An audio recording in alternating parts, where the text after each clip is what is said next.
Hello! Ang topic natin ngayon, bibigyan ko kayo ng tips ng mga pwede ninyong gawin at alamin ang dahilan bakit sumakit ang inyong likod. Una sa lahat, sumasakit ang likod natin kapag tayo ay nakakuba, poor posture. So, dapat aware tayo na diretso ang tayo at ang pagkakaupo, huwag nakaslouch o nakakuba. Number 2, meron pong mga buntis na sumasakit ang kanilang likod. Kasi nga, yung puso nila, masyadong nakausli. So, dapat aware tayo na medyo ipapasok natin yung ating puson at yung ating puwet. Huwag masyadong relax. Tapos, pero yung tuhod natin ay kailangang ire-relax natin para hindi sumakit ang ating likod. Yung mga babae na nag-high heels sa trabaho, okay lang yan. Pero magbaon kayo ng rubber shoes kapag pauwi na kayo at maglalakad kayo pauwi. Pag mas sumakit ang paa nyo, kumuha lang kayo ng isang bola, iikot-ikot yung ilalim ng talampakan ninyo para matanggal ang kirot. Yung mga military, alam nyo, sumasakit din ang likod nila kasi sa sobrang diretso naman. So, dapat from time to time, i-relax din yung posture nila. Ito, yung mga nasa bahay, ilang oras nagpa-plancha at nagluluto. Ang tip natin para hindi sumakit ang likod, kumuha kayo ng isang bangkito. Yung isang paa ninyo ay ipatong nyo sa bangkito, tapos palitan. So, gawin nyo yan habang nagluluto at saka habang namamalansya kung oras ang inaabot ninyo. Ito pa next na dahilan, sobrang lambot ng kutsyon na hinihigaan ninyo. Ang maganda, medyo medium to firm ang pipiliin ninyong kutsyon para hindi nakalundo ang inyong likod. Yung mga tao na ang trabaho ay laging nakaupo. So, oras ang inaabot sa pag-upo. Kailangan every 30 minutes or every 1 hour, mag-break kayo, tumayo-tayo muna kayo, tapos bumalik kayo sa pagkakaupo. Alam nyo ba na pag kayo ay nalulungkot, pwedeng sumakit ang inyong likod. Kasi nakakuba kayo, hindi ba? Di ba pag sad kayo, napapakuba kayo, stress at tense ang inyong mga muscle, hindi na nagiging flexible. So, sana yung problema natin, malunasan natin. Yung laging nakayuko pag nagsi-cellphone. So, kailangan medyo diretso ang paggamit o ang pagtingin sa ating cellphone para hindi sumakit ang ating likod. Yun din ng mga nagtatrabaho ng office work. So, buong week, hindi nag-exercise. Pagdating naman ng weekend, yan yung tinatawag nating weekend warrior. Biglang magbubuhat, magtatrabaho ng mabibigat sa weekend. Pwede yung cause ng back pain. So sana yung paglalakad na exercise natin, hindi lamang sa weekend. Gawin din natin sa weekdays o habang nagtatrabaho tayo. Yung mental status natin, yung laging tensyon, nakatense, hindi nagre-relax, pwede hong mag-cause nga yan ng low back pain kasi nga nag-i-spasm o tumitigas yung ating muscle. So matagal nakakontract yung muscle, ayaw nang mag-relax. Yun po yung tinatawag na spasm. At dun sa mga nagbubuhat, ang tip natin may tamang paraan ng pagbubuhat. Una, yung utak natin, kailangan ready palagi sa gagawin natin. Yung mind, kailangan lagi naka-ready.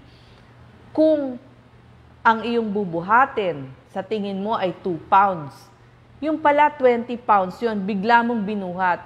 Dahil hindi nga ready ang iyong mind, hindi rin ready yung iyong katawan. So, pwedeng mag-cause yan ng back pain. Or, kabaliktaran, akala mo pagkabigat-bigat, tapos biglang pagbuhat mo, magaan lang pala, nagkukos din yan ng back pain. Tsaka pag nagbubuhat tayo ng bagay, ititiklop ang tuhod, yung medyo naka-squat, ika nga. Huwag ho kayo magbubuhat ng galing sa gilid.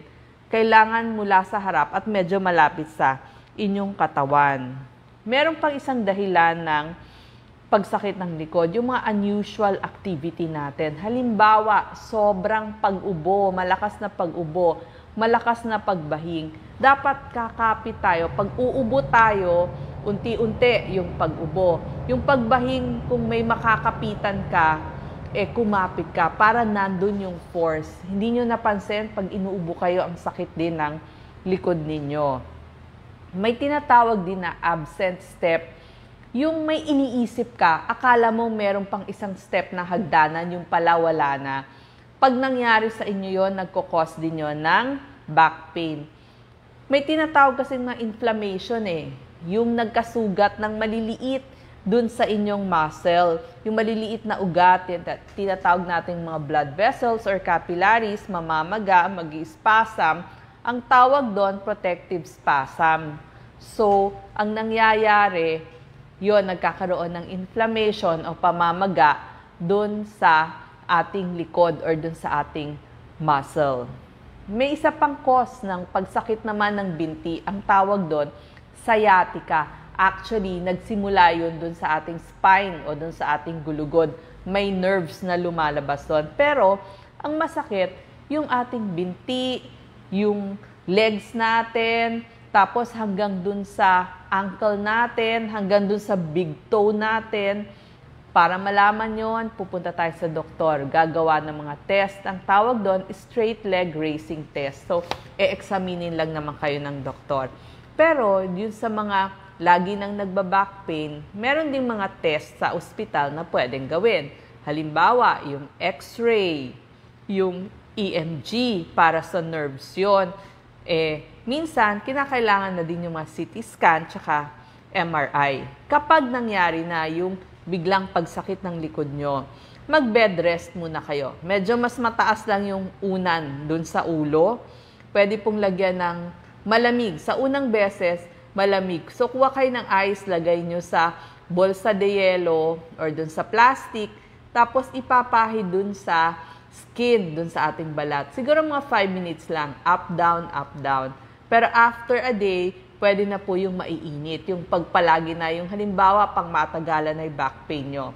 Pag mainit naman, ilagay lang po sa bote, baluti ng bimpo, ilagay, tapos nakadapa kayo maglagay ng mababang unan doon sa inyong tiyan, ilagay yung heat, siguro mga 20 minutes, once or twice a day. Ganun lang po, wag masyadong matagal. Tsaka kung tatayo kayo, galing sa pagkakahiga, gamitin nyo yung tulong ng inyong kamay, unti-unti. So, i-practice nyo. Ganun din naman, kung pagkatayo, babalik sa higaan, unti-unti din. Mag-side muna kayo, may tulong yung inyong kamay. Pwede ba ang masahe? Yes, ang massage, gentle massage lang para makabawas dun sa kirot. Anong ehersisyo ang pwede? Pwede hong maglakad-lakad. Tapos yung kamay nagsuswing, pwede po yun. Ang bawal, yung jogging, tsaka running. Huwag nyo hong gagawin yon. Tapos, pag naglilinis tayo, halimbawa, ang trabaho nyo, tagalinis, tagawalis, tagamap, kailangan yung paa naka-forward yung isa nasa likod, medyo diagonal yung hawak nyo dun sa inyong map, tsaka kayo magmamap. Huwag yung diretsong-diretso tapos map ng map. Masakit ho yun sa likod. Tsaka sabi ko nga, pag magbubuhat kayo, medyo i-squat nyo ng konti yung inyong tuhod. Dun sa mga, ang trabaho naman magbuhat ng mabibigat na bagay. May tinatawag ding spondylolisthesis, nakikita po yan sa x-ray, yun yung nag-slide yung gulugod o yung spine natin. Ang isa pa pong dapat nating bantayan yung cancer sa buto. Ang nararamdaman po noon, palaging nandoon yung kirot. Wala siyang kinalaman sa paggalaw, basta laging nandoon yung kirot. Tsaka syempre, may kasamang sintomas ng pamamayat, fatigue o pagkapagod, tapos walang ganang kumain. So, kailangan pumunta sa doktor kapag ganon para alamin kung doon ba talaga sa butong yon, sa likod, sa spine, nagsimula yung cancer. O may tinatawag din na secondary o metastatic cancer. Yun yung kalat na galing pala sa ibang parte ng katawan. May tinatawag din na rheuma, osteoarthritis. Ito pag umiidad na tayo, tapos kasi syempre, gamit tayo ng gamit nung back na buto natin o yung gulugod natin, tapos nagkakaroon pa ng osteophytes o yung parang spur o yung parang tinik. So, sintomas nun, masakit pag nakatayo. Tapos, kahit hindi ka gumagalaw, masakit din, may kirot. So, parang nalilimitahan yung paggalaw mo. So, yun yung mga rayuma naman. So, dapat tamang posture lagi, mag-i-stretching, tsaka importante yung tamang timbang. Kasi, pag mas mabigat tayo, syempre, mas hirap yung spine natin. Kasi, ang bigat-bigat natin So, dapat tamang timbang lamang para medyo hindi hirap yung ating spine o yung ating gulugod. So, i-generalize ko na yung mga tips. Ulitin ko lang yung iba. So, palakasin yung muscle sa tiyan, tsaka sa muscle sa likod, sa pamamagitan ng ehersisyo. Mag-i-stretching bago kayo magtrabaho. So, sa umaga yan. Tapos, pag nakatayo o nakaupo, tamang posture. Maglakad-lakad dahil kailangan din naman natin ng vitamin D o yung sunshine. Tamang pagbuhat, tamang pagtulog, tsaka yung kutsyon na gagamitin natin, tamang timbang, iwas po sa sigarilyo kasi pag naninigarilyo, syempre, mas bawas na yung blood flow dun sa ating buto. Sinong mga lalapitan natin kapag nagka-back pain tayo? Humana po tayo ng isang physical therapist kasi sila yung magtuturo paano gawin ang tamang exercise, tsaka anong mga exercise ang kailangan. Kailangan din natin ng rehab medicine doctor, yung rehabilitation medicine doctor. Sa mga ospital po, may rehab medicine department. At saka yung orthopedic surgeon, yan po yung doktor para sa buto. Ituturo ng mga doktor na ito ang tamang exercises, tsaka tamang stretching. Pwede kayong mabigyan ng mga tableta, paracetamol, o yung tinatawag nating anti-inflammatory o NSAIDs. Meron din yung mga pamahid. Kung yun muna ang pwede nyo gamitin, okay din. Mga ibuprofen, naproxen cream, yan po yung mga nilalagay. Kasama na rin po yung mainit, yung ice o yung heat. Kalma palagi ang pag-iisip, magkaroon ng solusyon sa inyong problema, tamang pagbubuhat, tamang kutsyon.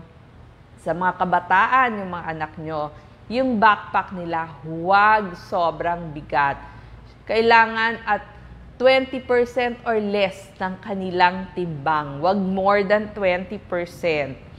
Tapos gagamitin yung dalawang strap hindi isang strap lang ang ginagamit. Pag kayo ay nagbabike o gustong magbisikleta, tamang adjustment ng bike. Huwag sobrang sikip, huwag din naman sobrang layo ng manibela. Pag naka-high heels, magbaon din ng rubber shoes o walking shoes. So, yung mga ehersisyo, iwas muna dun sa mga toe touches o yung sobrang hirap na mga sit-ups or leg lifts. Ang pwede, yung mga partial crunches lang. Yung mga hamstring stretches, wall sit-up. May tinuturo pa, pwede nyo ma-search yung bird dog o kaya knee to chest. Yan. Bridging, and syempre, yung walking. So, yan po ang mga gagawin natin kapag sumakit ang ating likod. Maraming salamat po.